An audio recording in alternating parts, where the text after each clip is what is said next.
Hello, it's that time again. Get up, get off the couch, and tackle your own to-do list. On today's episode, the premiere of Season 10, we have a checklist, pre-winter checklist for items on the exterior of your home that need to be tackled before the cold weather and snow arrives.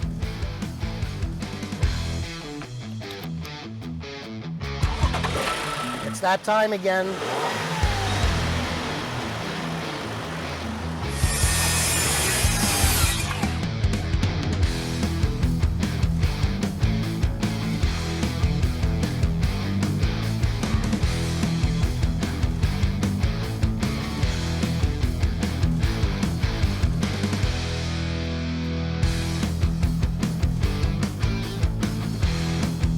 Load the truck, ladders, tools, all materials. And don't forget the coffee maker. Let's go.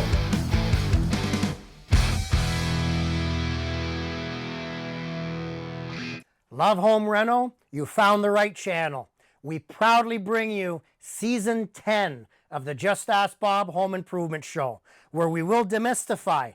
Two goals in mind always. Number one, to get you motivated, to get up, get off the couch, tackle your own to-do list.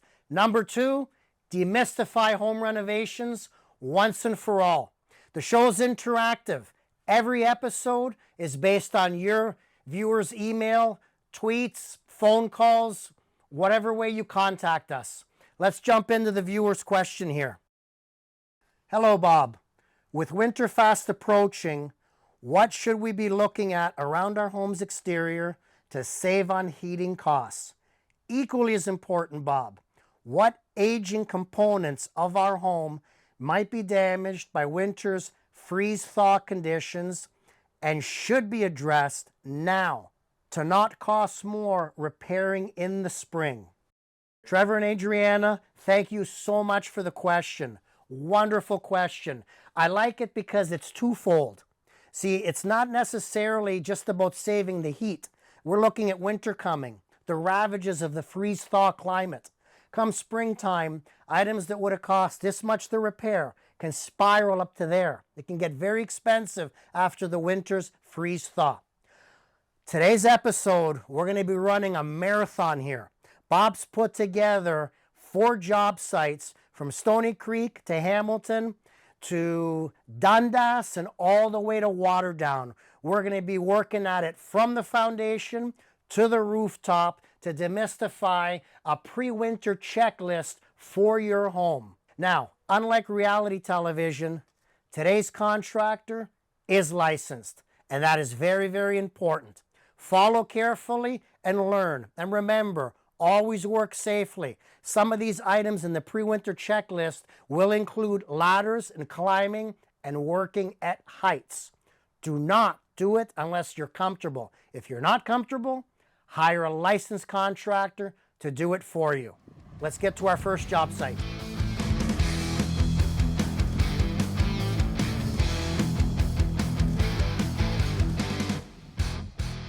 Ideally, your home should be maintenance-free on the exterior. Back in the day, well, not even just back in the day, all garage door frames are wood. They come wood from the builder. So as you can see here, the paint is fading. The worst area is at the bottom. The bottom is where it's going to start to rot. My choice and your choice as a homeowner ideally should be aluminum capping. It is absolutely maintenance-free. If you don't want to do that, you'll be painting this all the time. Before you paint, you have to scrape. You got to get out the scraper, scrape off. See the shavings?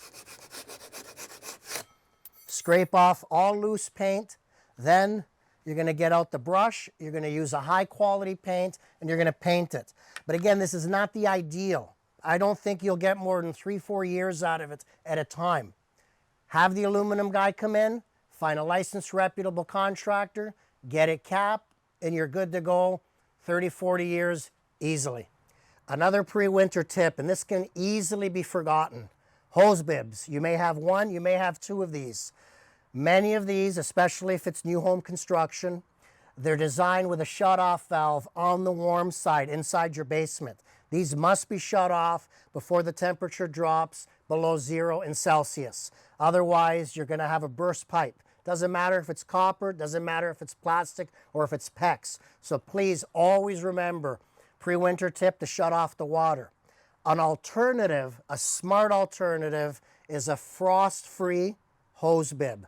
One of these guys, frost-free hose bib, which is actually what you're looking at. The frost-free hose bib does not require a shut-off valve. It is genius in the designing.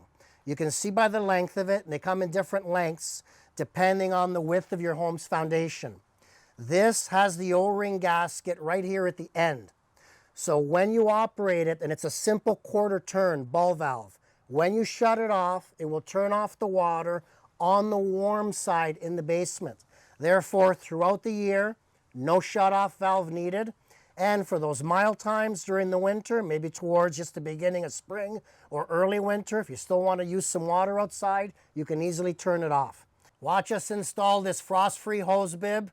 We have footage from over 15 years ago on this very network at cable 14, well before high definition. It's in standard mode, doesn't matter at all. We will demystify the installation, and you're going to learn how to do it yourself at your own home. These air conditioning covers, I can't stand them. They're absolute garbage, and they're literally BS when it comes to marketing. These only benefit the manufacturer and the retail outlet that sells them, and the mice that will live nice and warmly in here in the wintertime. This blocks airflow, creates moisture, and again creates a living, nesting, resting place for rodents which love to chew wires. Get this off your AC unit. The proper way to protect your AC unit pre-winter, get yourself a piece of plywood, fit it over the top, get yourselves a block, cover it up. Now, what you've done is you've stopped anything from getting through the top. Snow, rain, moisture, liquids, leaves, that will not get in from the top. And now you have the full four sides around the unit for airflow. So condensation and moisture will not build up inside the unit. Protect the top, let the bottom breathe. That's how you do it for you and your home. Recognize this? Maybe your home's not missing all of the louvers, maybe just missing one or two. This is your cheap, typical builder's model louvered vent cap for clothes dryer. So as you can see, garbage, plastic. I can't stand this stuff. Again, you home builder special. What I recommend is a metal unit. You will never waste your money and never ever go wrong on a metal unit. The metal one has a screen underneath to protect from rodents and insects and birds. It is solid. It has a high quality gasket, high quality damper on the interior. Now, quick tip, when you're applying your caulking, be smart. Caulking's not forever. You have to strategically plan for the caulking to fail. When it fails, you have to have a built-in escape route for the moisture. So as you can see in this one, top, right, left are solid lines of caulking. On the bottom, we've left some spaces. Other words, weep holes, drainage. When the moisture gets through the caulking, it's very simple. It's going to weep out the bottom. Clothes dryer, bathroom exhaust fan, kitchen hood range, they're all the same. Avoid plastic, use metal. Now, this home has vinyl siding on the second story. First story is brick. Your home may be similar, or it may be all siding. Now, you have to make sure before the winter arrives, the siding must be securely attached. You don't want anything loose. We have a problem we found on this home. It's come undone from the starter strip. This is the starter strip. It has a groove in it, which the vinyl siding snaps into. Very easy to fix. Click it. Nice and tight. You don't want moisture getting in there. You don't want a good gust of wind getting in there and ripping it off. All items that must be addressed before the winter time. Checklist done on this house. We're moving on to the next job.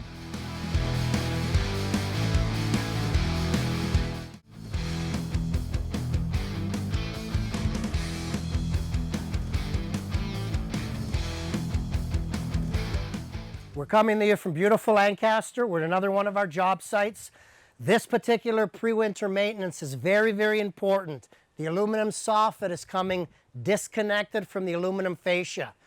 This may be hard for you to see for those of you at home. Follow from the peak now. You're seeing the peak. We're working the camera to the right. As we make our way to the right, keep your eye focused to the soffit. That's the underbelly. You see about 3/4 to the right, it's coming undone. So it's unsnipped or unclipped itself from the fascia. That must be repaired, must be repaired. You're gonna get snow blowing in there. Snow's gonna freeze thaw, it's gonna melt, it's gonna cause damage, or a good wind may pull the whole piece loose. So please look over your home, do a thorough walk around. Now we're walking in the backyard and we've noticed the wall here. Something's missing, big hole in the aluminum siding. This must have been a vent. Obviously it's not in use anymore. Spray foam. Now here's the problem. Spray foam is not UV resistant. This is the spray foam that has not seen UV rays. This is the spray foam that's seeing the UV rays. It burns. Spray foam is not rated for exterior application. So things like this don't make sense. They shouldn't be left unattended. Pull out the screws, pull out the block of wood, garbage it, fill in the holes with caulking, and then get yourself a piece of metal and some tin snips, cut a matching piece, back caulk it, install it, and caulk over top of it. While you're at that, caulk around the perimeter here as well. That's a no-no. Snow, water, sleet, rain will get in there. It'll freeze, it'll expand, it'll crack and damage the surrounding surfaces, and eventually make its way into the home. Another item on your home to watch for is downspouts, or more specifically, the elbows, where the elbows transition. Right here we've got the elbow. Looks like it's been smashed. This is the corner of the siding and it's open. So all you're going to be doing here is letting water into the corner of the building. Now this isn't exactly a house structure, this is a carport, but there is a footing, there is some type of foundation under here. And all you're doing is piling and piling and piling, pooling water into it. No good. Extend this minimum 6 feet out, maximum 10, and you're going to keep the water away from the building as it should be. We have some crazy, crazy overgrowth here. Now this is pretty common, I see this a lot. This one is running wild, and I've seen others that are extremely neat, but the problem is the same. You do not want any growth up against the home's foundation or up against the exterior wall, whether it's brick, block, stucco, aluminum siding, vinyl siding, doesn't matter. Here's the problem now. For those of you at home, focus in on this tight shot here. The growth is right up against the foundation and the home's exterior wall. On one of my other job sites, we had the same thing. I went in and cut out a 2-foot path right between the house and the vegetation. Now you have a 2-foot area for air to run through and then let everything dry out. Because the way it is now, moisture gets caught there. Now this cedar tree is just growing and growing and growing. And from my speculation, I'm pretty sure it's going to cause some issues on the roof line. I'm going to grab the ladder. We're time to go up and see how the shingles look. Now this cedar tree definitely has to go. It's way too close to the home and it's cutting into the edge of the roof and it's damaging the shingles. It's curling back the edges. This is going to do nothing but hold moisture. See that at home? It's damaging the edge. It's creating a moisture-laden area where moisture will build up and build up. This must be cut back. This roof is in pristine condition. Very recent roof. Looks like a high-quality installation. I just want to take a moment to talk about, for those of you that are comfortable, and again, you must be comfortable. Bob doesn't want you pitching a ladder and climbing a roof and having you hurt yourself or worse. If you're not comfortable, bring in a professional, period. What you're going to look at is the roof vents. You want to make sure the roof vents are in well, and there's generally 3 nails holding the roof vents. You want to make sure that each nail is sealed, and you want to make sure that the sealant is in good condition. That's important, and it's easy to repair. Next, you want to make sure that your valleys are in good condition. that they're not coming loose. That's the black metal valleys at the point where the roof transitions angles. You want to make sure your shingles are not peeling up, nothing's been lifted by the wind, nothing's fallen off. Take a moment to talk about eaves troughs. These eaves troughs have gutter guards. That's excellent. That's beautiful. I highly recommend gutter guards. If not, you're going to be climbing all the time or paying someone to clean out the gutters. So every home is different. Every roof is different. You need to know what's going on with your roof. Do you have moss on it? Are the shingles curling up? Have they blown away? Is it in terrible condition? Do not leave it like that for the winter. You're going to regret it. When it comes to chimneys, I have my 3 R's. This is very important. Repair it, rebuild it, or rid yourself of it. A repair would be this crack. You must repair the crack. You must repair the mortar. Let's stick something in there, and it's just to show you.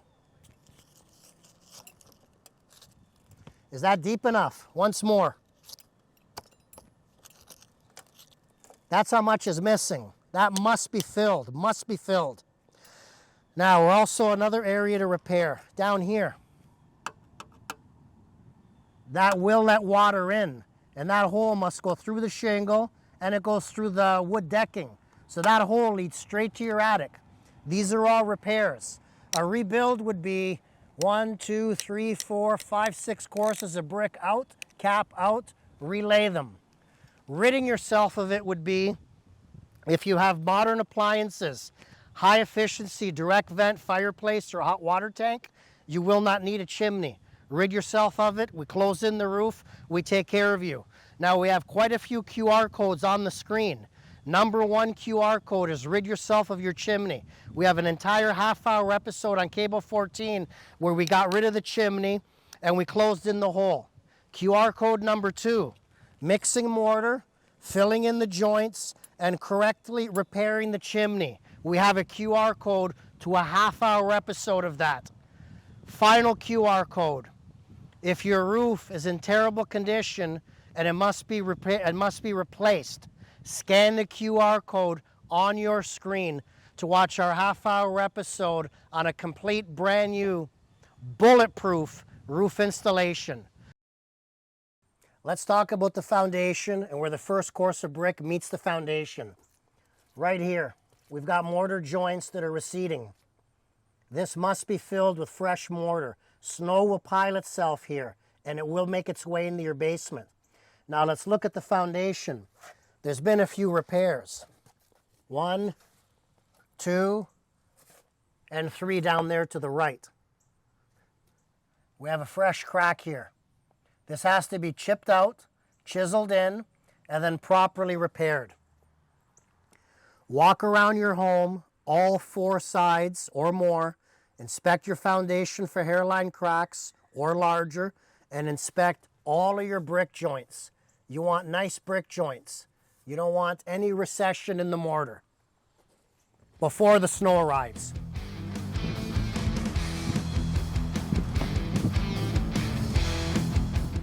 We're in beautiful Dundas on our 3rd job site today. Let's take a moment to talk about your home's building envelope. By building envelope, we mean whatever the exterior finish is. Doesn't matter if it's brick, block, stone, stucco, vinyl siding, aluminum siding, wood siding, Insa brick for older Hamilton. The building envelope, once it's compromised via a protrusion, you have the potential for rodents and insects getting in. You have the potential for heat loss coming out, and that includes air conditioning getting out in the summertime. So let's talk about some examples. Here we have the gas meter. Gas meter is going right through the joint, and there's absolutely no caulking. No caulking at all. That's not good because the mortar is rigid, the metal is rigid. You need caulking right around it to create an elastomeric seal that is flexible. Here we have a vent, possibly for the clothes dryer. Nothing around it at all.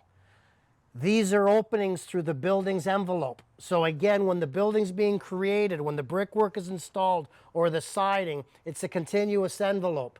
These are holes that are being made through the envelope. They must be sealed with something that's flexible. hopefully caulking. Not any old caulking, polyurethane. It is absolutely important that you use polyurethane. On your screen is a QR code that leads to one of our episodes, full half-hour episode that was dedicated to the proper application and use of PL polyurethane caulking. Much, much, much better than regular caulking because of its elasticity, its ability to stretch, and its adhesion. The adhesion properties are amazing. We also have what appears to be a kitchen vent over far on the left, up high on the wall. The wind's blowing the flap open as we speak. Again, nothing but rigid bricks surrounding it. Very, very important that you have caulking on there. Actually, good for the viewers now. See how that's opening? That damper's failing. So in honesty, that should be replaced completely. If the wind's opening it that easily, the elasticity or the stretchiness of the spring has been compromised. A rodent, mice, they can pull that open. Animals, they can make their way in. We have one more here I'd like to show you where the conduit stack is. The electrical meter here, it has been caulked around the perimeter, but it's a very thin bead, a little bit sketchy. I would cut that out and replace it. So as you'll see when you scan the QR code and watch the program, I'm not going to get too much detail into it, but I don't believe in, that's a Bob's beware. We're not going to apply caulking over caulking. You cut out the old, clean it, and install fresh new caulking. That's the only way to do it and do it correctly. Another tip before the winter arrives, clean these eaves troughs. No ifs, ands, or buts. Get yourself a little tool, scoop it in, pick them up and take them away. I'll continue while the boys get the truck ready. We're off to our fourth and final job site in Waterdown.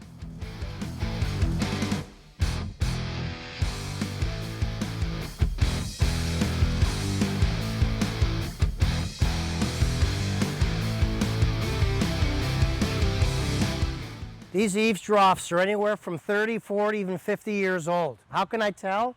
The nail heads, the Ferrule spikes. This was an original way of fastening eaves troughs to wooden fascia board. Now, I'm not knocking them because of their age. New always doesn't mean better. You know, obviously they're old, obviously they're stained. But if they're not leaking, you're fine, absolutely fine. Now, these could use a heavy washing, a good scrubbing. Otherwise, make sure they don't leak. And if the nails ever do come loose, you have to tap them back in with a hammer. What typically happens is you're only going to get away with that once or twice, and then the hole's deformed. There is a bracket system you can use to adapt to it. Either way, knowledge is power. Scan the QR code on your screen, educate yourself.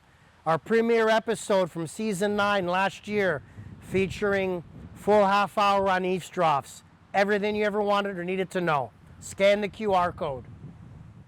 Here we have a concrete walkway that's sinking. How can we tell? The telltale is the caulking line. Looks like the concrete sunk almost 1.5 inches in areas from the caulking line. Unfortunately, as it always happens to be, the sink is towards the foundation. Not good. It will damage and erode the concrete block, and eventually water will make its way into the basement. Two choices. Cut out the concrete slab and repour, or have concrete injection where they jack it up.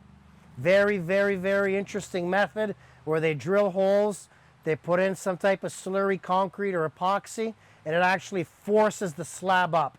Worth looking into. I hope you've enjoyed the time we've spent on all our jobs. After break, we're back at the shop.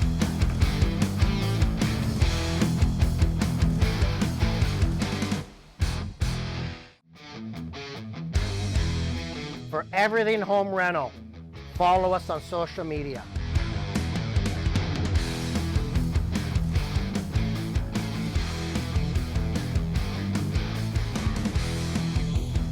A quick segment now on Bob's Top Picks and Bob's Bewares based on my over 35 years experience. This is important now.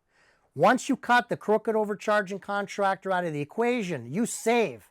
Reinvest that money into the best materials you can buy. Example here, thermoplastic sealant or polyurethane. Much, much, much better than regular caulking. Invest wise. That's a top pick. For a Beware, and sorry to pick on DAP because they do have some high quality products, but not necessarily for the exterior, especially this one. This is like a $2, $3 caulking. So you don't want to use $2, $3 caulking. You want to use caulking that's $10, $15 to $20. This is your home. You want to do it properly. Quick shout out to the Bay Observer for continuing to carry the Just Ask Bob newsletter, which can be found in the Bay Observer. Please also visit our website, our quick submit form to contact us, or to subscribe to our newsletter where we continually each and every month bring you home improvement answers. Follow us, www.justaskbob.com, the largest home improvement database on the net, a university of knowledge. Hundreds of these home improvement renovations, radio show broadcasts, Q&A, and even our reading columns. Everything there, a university for the asking, for the taking. Are you old school? Just pick up the phone. 289-649-0196. Again, that's 289-649-0196. Call us anytime. Thank you.